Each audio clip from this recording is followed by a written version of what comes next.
అందరికీ నమస్కారం. పసిడి పలుకుకి స్వాగతం. 2 రోజుల క్రితం మార్చి 21న అరవింద్ కేజ్రీవాల్ ఢిల్లీ లిక్కర్ స్కామ్లో అరెస్ట్ అయ్యారు. అదే మార్చి 21న ఎస్బీఐ ఎలక్టోరల్ బాండ్స్కి సంబంధించినటువంటి పూర్తి వివరాలు, అంటే ఏ కంపెనీలు ఈ బాండ్స్ని కొన్నాయి, ఆ బాండ్స్ ఏ పార్టీలకి చేరాయి, అంటే ఏ కంపెనీల నుంచి ఏ పార్టీలకి ఎంత డబ్బులు అందాయి ఎలక్టోరల్ బాండ్స్ రూపంలో అనేటువంటి దాన్ని బహిర్గతం చేయడం జరిగింది. అదే రకంగా అదే మార్చి 21న కాంగ్రెస్ పార్టీ ఒక పత్రికా సమావేశాన్ని ఏర్పాటు చేసి అందులో రాహుల్ గాంధీ, సోనియా గాంధీ, అలాగే ప్రస్తుతం ఉన్నటువంటి అధ్యక్షుడు మల్లికార్జున ఖర్గే, ఇంతేకాకుండా ప్రస్తుతం కోశాధికారిగా ఉన్నటువంటి అజయ్ మాకన్, ఈ నలుగురు కూడా మాట్లాడారు. అందులో మాట్లాడినటువంటి విషయం ఏంటంటే, కాంగ్రెస్ యొక్క బ్యాంక్ అకౌంట్లన్నింటినీ కూడా కేంద్ర ప్రభుత్వం, భారతీయ జనతా పార్టీ తనకి ఉన్నటువంటి అధికారాన్ని ఉపయోగించి ఐటీ డిపార్ట్మెంట్ని ఉపయోగించుకుని బ్యాంక్ అకౌంట్లని మూసేయడం జరిగింది. దీని మూలంగా మేము మా యొక్క అభ్యర్థులకి ఖర్చులకి డబ్బులు ఇవ్వలేకపోతున్నాము, అలాగే ప్రచారానికి విమానాల సంగతి పక్కన పెట్టండి, రైళ్లలో కూడా మేము వెళ్ళలేకపోతున్నాము, మా కార్యకర్తలకి దినసరి ఖర్చుల కోసం కూడా మేము డబ్బులు ఖర్చు పెట్టుకోలేకపోతున్నాము. ఈ రకంగా కాంగ్రెస్ పార్టీని పూర్తిగా వనరులు లేకుండా చేసి, ఒక లెవెల్ ప్లేయింగ్ ఫీల్డ్ అనేది లేకుండా చేసి భారతీయ జనతా పార్టీ 400 స్థానాలు పైగా గెలవడం కోసం ప్రయత్నం చేస్తోంది అని చెప్పి కాంగ్రెస్ పార్టీ ఆరోపించింది. పాలకపక్షం, ప్రతిపక్షం ఒకళ్ళనొకళ్ళు విమర్శించుకోవడం అనేది చాలా సహజం. కానీ విశ్లేషకులుగా మాట్లాడే వాళ్ళలో చాలామంది ఈ మధ్యకాలంలో ప్రతి విషయానికి కూడా ఒకవైపు మాత్రమే వారి యొక్క ఆలోచనని తీసుకుని ఆ రకంగా మాత్రమే విశ్లేషణ చేసి ప్రజలకి దానిని పంపించేటువంటి ప్రయత్నం చేస్తూ ఉన్నారు. అయితే ఇండిపెండెంట్ జర్నలిస్టు అని పేరు మాత్రం చెప్తూ ఉంటారు, కానీ ఏదో ఒక పార్టీ యొక్క కొమ్ము కాయడానికి ప్రయత్నం చేస్తూ ఉంటారు. ఇదే సందర్భంలో ఒక వీడియో చూశాను నేను. అందులో తులసి చందు అనేటువంటి యూట్యూబరు భారతదేశంలో నియంతృత్వం మొదలైందా అనేటువంటి ఒక వీడియో చేయడం జరిగింది.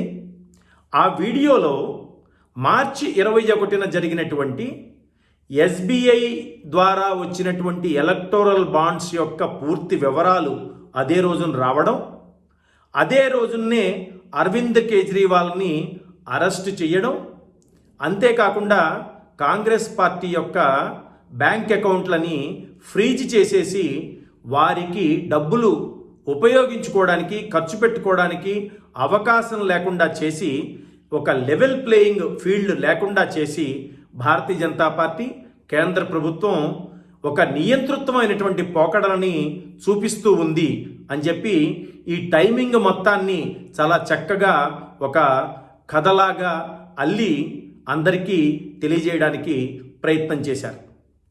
ఆ వీడియోలో ఆవిడ చెప్పిన మాటల్లో వాస్తవం లేదా? వాస్తవం ఉండొచ్చు, కాదని అంటలేదు. కానీ అదే పూర్తి వాస్తవమా? అది మాత్రం నిజంగా కాదు.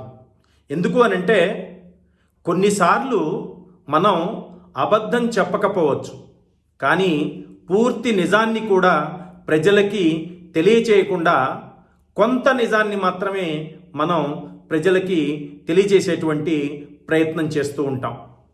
ఈ వీడియోలో కూడా ఈ యూట్యూబర్ తులసి చందు తనకి ఏదైతే అవతలి వారికి చెప్పాలి అని అనిపించిందో అటువంటి నిజాల్ని మాత్రమే బయటికి చెప్పింది.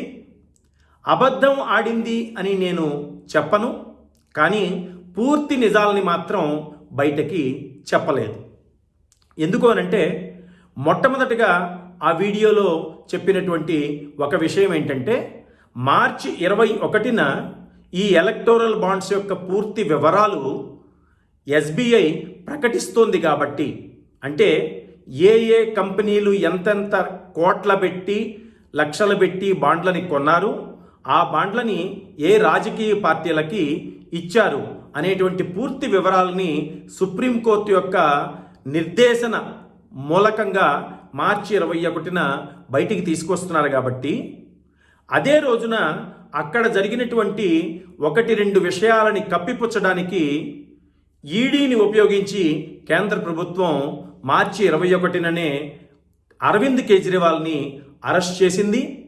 తద్వారా పత్రికలలో, టీవీలలో, మిగిలిన అన్ని చోట్ల కూడా ఈ ఎలక్టోరల్ బాండ్స్ గురించి మాట్లాడుకోకుండా, ఈ ఎలక్టోరల్ బాండ్స్లో భారతీయ జనతా పార్టీకి ఏ రకంగా లాభం జరిగింది, లేదు అంటే Bharatiya Janata party Aurobindo pharma quid pro quo ఏ రకంగా జరిగింది, ఈ విషయాల్ని కప్పిపుచ్చడానికి మార్చి 21న అరవింద్ కేజ్రీవాల్ని అరెస్ట్ చేయడం జరిగింది. ఈ రకంగా ఈడీని కేంద్ర ప్రభుత్వం ఉపయోగించుకుంది. ఈ రకంగా పత్రికల వారిని, పాత్రికేయుల్ని, ప్రచార మాధ్యమాలని నోరు నొక్కేస్తోంది. నియంతృత్వ పోకడలకి భారతీయ జనతా పార్టీ తెర తీస్తోంది అని చెప్పి ఆవిడ విశ్లేషించారు. దానికి ఆవిడ తీసుకున్నటువంటి ఒక 2 విషయాలు ఏంటి అంటే, ఈ ఢిల్లీ లిక్కర్ స్కామ్ కేసులో ఎవరైతే మొదట్లో నిందితుడైనటువంటి అరబిందో ఫార్మా కంపెనీలో డైరెక్టర్ అయినటువంటి శరత్ చంద్రారెడ్డి, ఈయన్ని అరెస్ట్ చేసిన 5 రోజుల తర్వాత అరబిందో ఫార్మా ఒక 5 కోట్ల బాండ్ని భారతీయ జనతా పార్టీ కోసం కొనుగోలు చేసింది. అలాగే అతను అప్రూవర్గా మారతాడు అని చెప్పి తెలిసిన తర్వాత ఇంకొంత డబ్బు పెట్టి అరబిందో ఫార్మా మళ్ళీ బాండ్స్ని కొనుగోలు చేసింది. అలాగే ఈడీ శరత్ చంద్రారెడ్డి అప్రూవర్గా మారతాడు అనంటే కోర్టులో ఏ రకమైనటువంటి వ్యతిరేకతని చూపించలేదు. కాబట్టి కేంద్ర ప్రభుత్వం, భారతీయ జనతా పార్టీ ఈడీని ఉపయోగించుకుని ఇతన్ని అప్రూవర్గా చేయడం కోసం అరబిందో ఫార్మా దగ్గర నుంచి బాండ్ల రూపంలో డబ్బులు తీసుకుంది. భారతీయ జనతా పార్టీకి ఆ రకంగా డబ్బులు ముట్టాయి అనేది ఈ తులసీ చంద్ యొక్క విశ్లేషణలో అంతరార్థం. అది చాలా స్పష్టంగా చెప్పడం కూడా జరిగింది. అంతరార్థం అనే కన్నా అదే రకంగా చెప్పడం జరిగింది. అయితే మనం ఇక్కడ ఎలక్టోరల్ బాండ్స్కి సంబంధించినటువంటి పూర్తి వివరాలని ఒక్కసారి ఆలోచిద్దాం. 2018 నుంచి 2023 వరకు ఎలక్టోరల్ బాండ్స్ మూలంగా మొత్తం రాజకీయ పార్టీలకి డొనేషన్ల రూపంలో వచ్చినటువంటి సొమ్ము దాదాపు 16,000 కోట్ల పైచిలుకు. ఇందులో భారతీయ జనతా పార్టీకి వచ్చినటువంటి సొమ్ము 8,251 కోట్లు. అంటే దాదాపు 50% ఎలక్టోరల్ బాండ్స్ భారతీయ జనతా పార్టీకే వచ్చాయి. చాలా పెద్ద మొత్తం. ఇందులో ఆశ్చర్యపడాల్సినటువంటి అవసరం లేదు. నిజంగానే భారతీయ జనతా పార్టీకి పెద్ద శాతంలో కంపెనీల దగ్గర నుంచి డబ్బులు వచ్చాయి.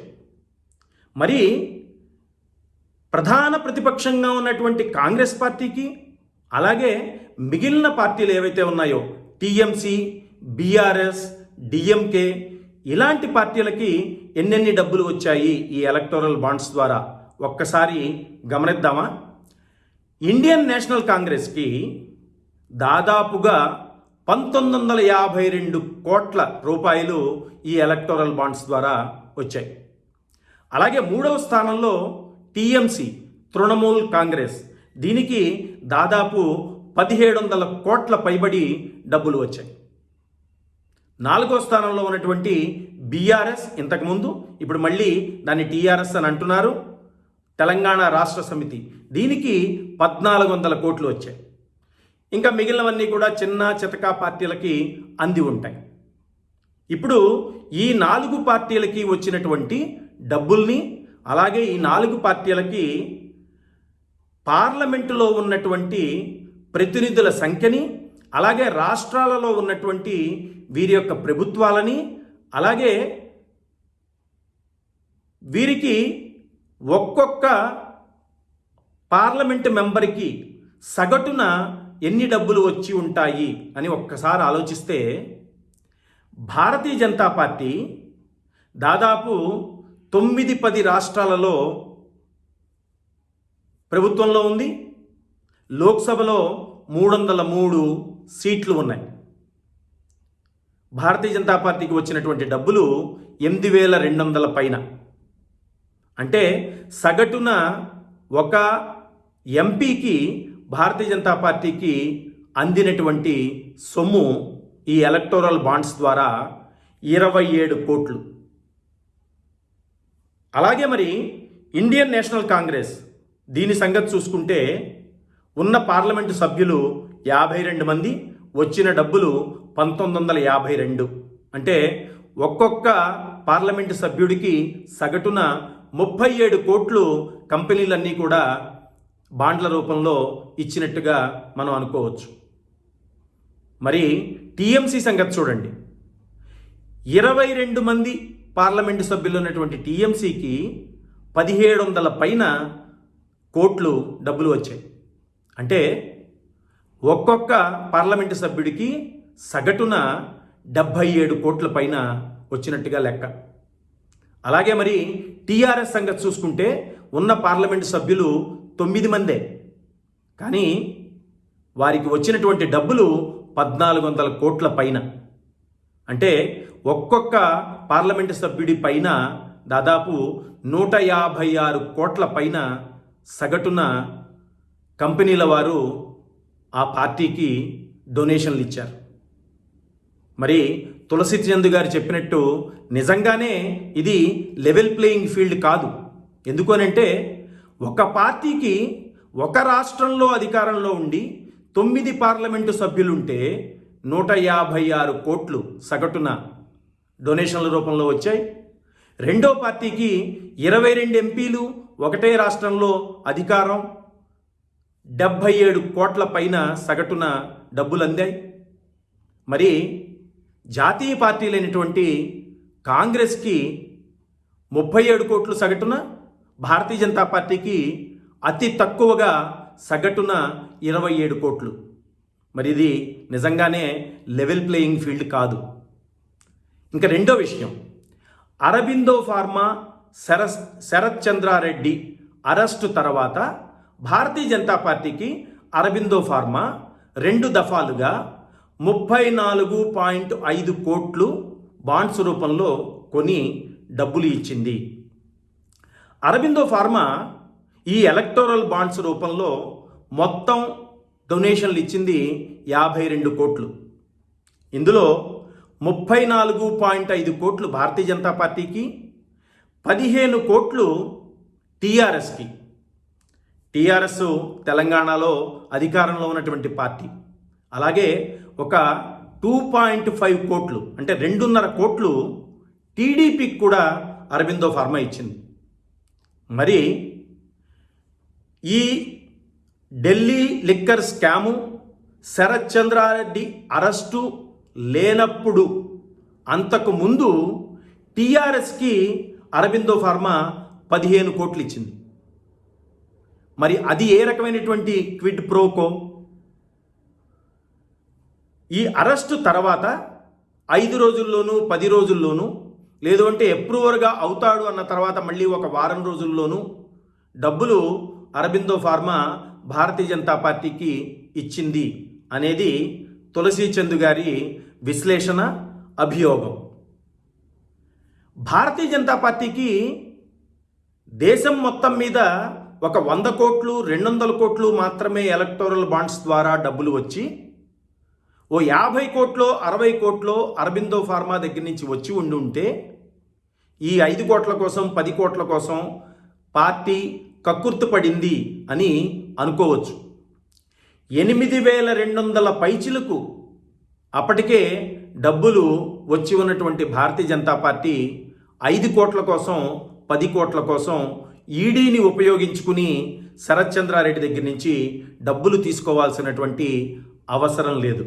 కాబట్టి ఇదేదో చాలా పెద్ద విషయాన్ని కనుక్కున్నట్టుగా, కొండని తవ్వి ఎలుకను పట్టినట్టుగా, ఈ ఎస్బీఐ ప్రకటించినటువంటి ఎలక్టోరల్ బాండ్స్లో ఉన్నటువంటి ఈ విషయాన్ని చూసి ప్రజలందరూ కూడా భారతీయ జనతా పార్టీని అవినీతిపరమైనటువంటి పార్టీ అని అనుకుంటారు అని చెప్పి ఎవరైనా అనుకుంటే అది వాళ్ళు నిజంగా భ్రమలో ఉన్నట్టుగానే లెక్క.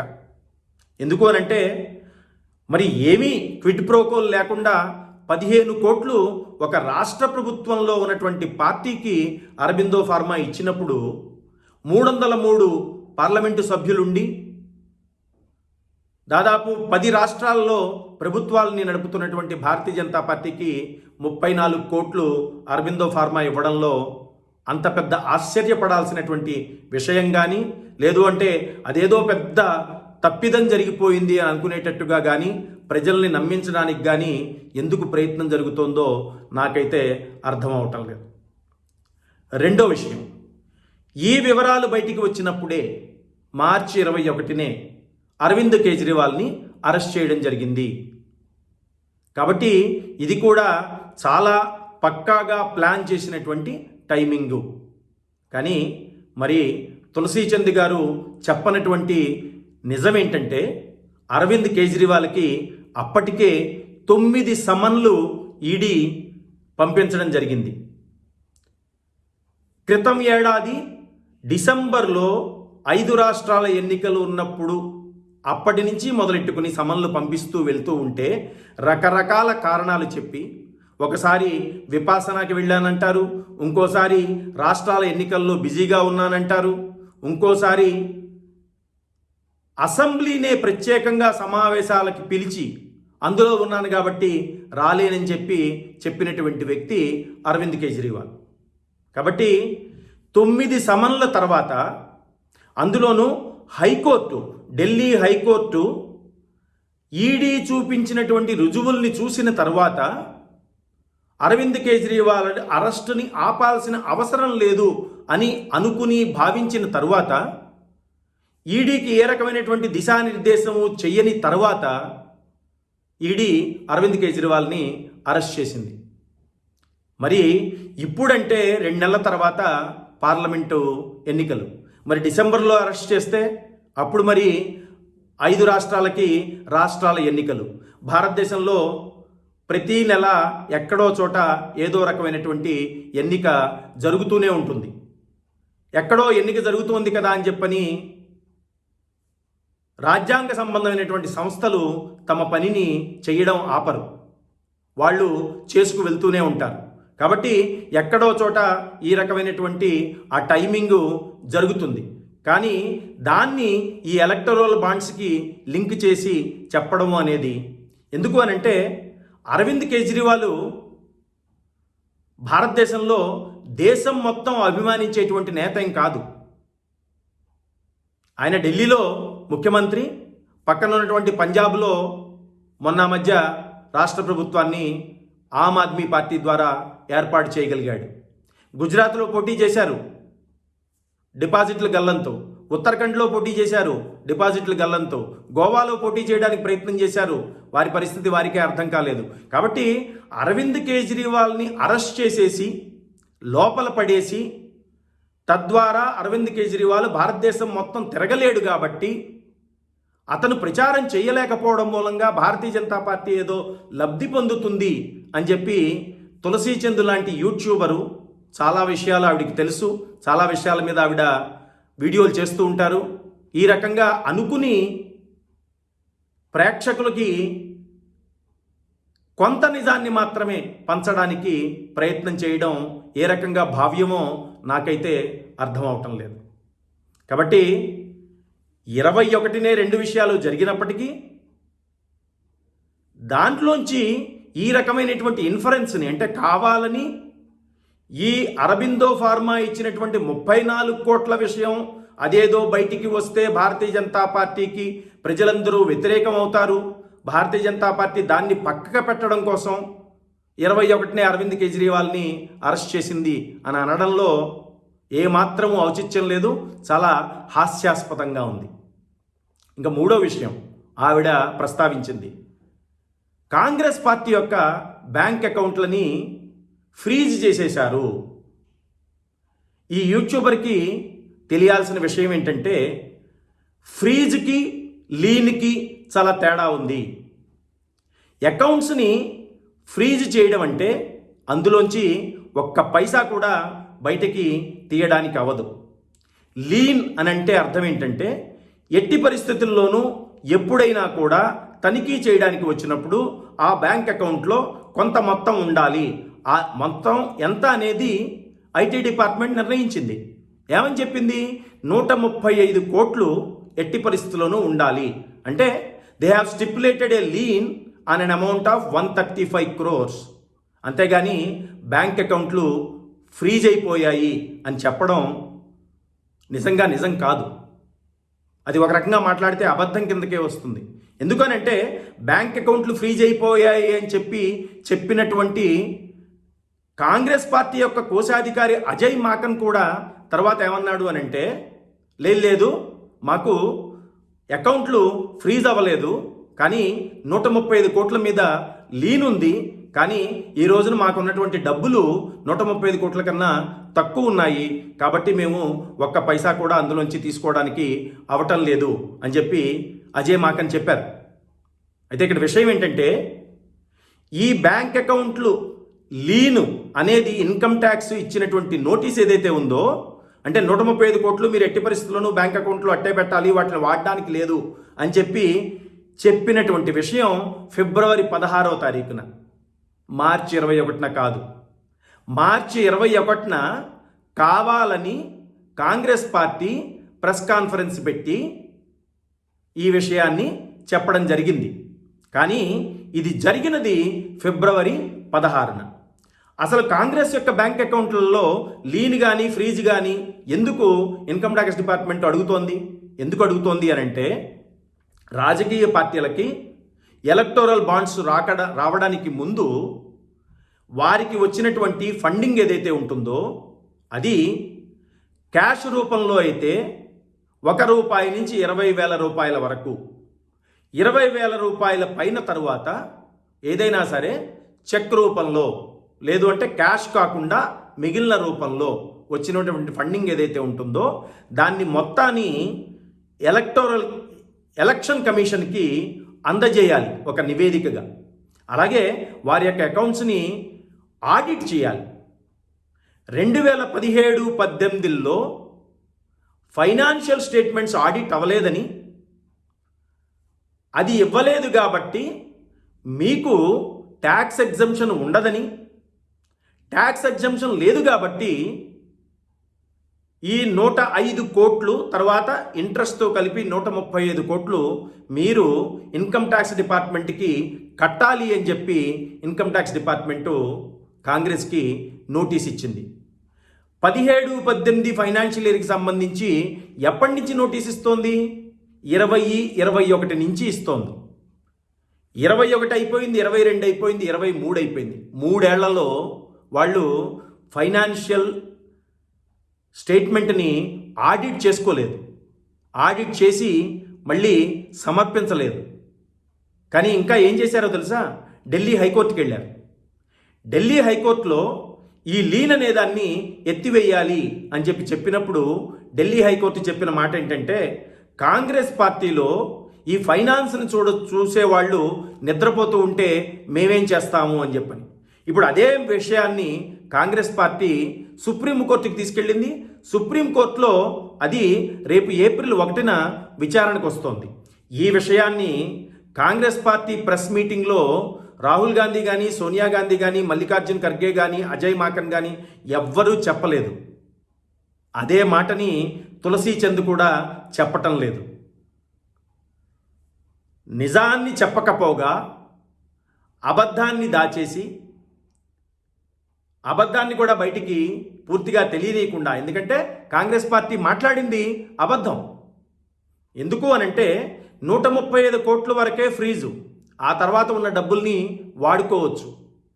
సరే, కాంగ్రెస్ పార్టీ కనుక మా దగ్గర 135 కోట్లు లేవు అని అంటే 1900 కోట్లు వచ్చినప్పుడు 135 కోట్లు మీ అకౌంట్లో లేవు అని అంటే దానికి సామాన్య ప్రజలు కానీ, డబ్బులు ఇచ్చినటువంటి కార్పొరేట్ కంపెనీలు కానీ, కేంద్ర ప్రభుత్వం కానీ, లేదు అంటే ప్రభుత్వంలో ఉన్నటువంటి భారతీయ జనతా పార్టీ కానీ ఏ రకంగా కారణం అవుతుంది? కాబట్టి ప్రధాన ప్రతిపక్షమైనటువంటి కాంగ్రెస్ పార్టీని ప్రచారం చేసుకోవడానికి అవకాశం లేకుండా బ్యాంక్ అకౌంట్లని ఫ్రీజ్ చేశారు అని చెప్పి కాంగ్రెస్ చెప్పడమే పెద్ద తప్పు. దాన్ని తులసి చందు అదే నిజము అన్నట్టుగా ప్రజలకి చెప్పడానికి ప్రయత్నం చేయడం ఇంకో తప్పు. కాబట్టి తులసి చంద్ గారి వీడియో చూస్తే అన్నీ చాలా నిజాలు చెప్పినట్టుగా, అమ్మో ఎంత అన్యాయం జరిగిపోతుందా ఈ దేశంలో అన్నట్టుగా అనిపిస్తుంది. కానీ తథ్యాలకి వ్యతిరేకంగా అసలు విషయాన్ని పూర్తిగా తవ్వి తీస్తే తప్పితే తెలియనటువంటి పరిస్థితుల్లో ఈ విషయాల్ని ఈ రకంగా బయటకి తీసి తెలియచెప్పాల్సినటువంటి అవసరం కనపడింది. అందుకనే నేను ఈ వీడియో చేశాను. ఈ వీడియో మీకు నచ్చినట్లయితే లైక్ చేయండి, బంధుమిత్రులకి షేర్ చేయండి, పసిడిపులకి ఛానల్ని సబ్స్క్రైబ్ చేసుకోండి. అంతేకాకుండా బెల్ ఐకాన్ని నొక్కండి. మీ అభిప్రాయాల్ని కామెంట్ల రూపంలో మాకు తెలియచేయండి.